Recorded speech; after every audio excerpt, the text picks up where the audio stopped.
Hai, salam sejahtera dan selamat datang ke Dapur Syaila. Hari ini Syaila nak share resepi kari ikan pelaling. Sebelum ke Dapur Syaila, kita ke kebun Syaila dulu. Syaila nak petik kacang bendi untuk buat kari ikan pelaling. Inilah kebun Syaila. Kita petik dulu ya sebelum buat kari.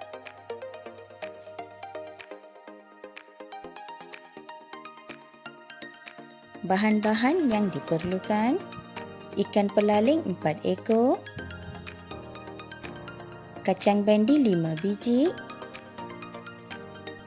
bawang merah 1 biji, halia 2 inci, tomato 1 biji,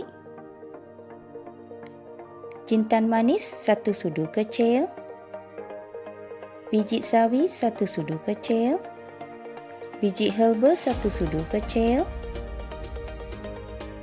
daun kari 2 tangkai, asam jawa sebesar guli,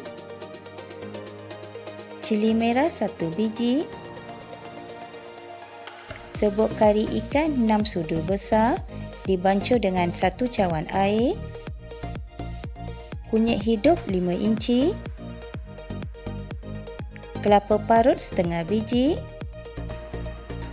dan garam secukup rasa. Kisar kelapa parut dan kunyit dengan sedikit air sehingga lumat.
Terima kasih kerana menonton resipi Shaila. Jangan lupa like, share, subscribe dan tekan butang loceng supaya tidak ketinggalan video terbaru. Jumpa lagi di video seterusnya. Thank you.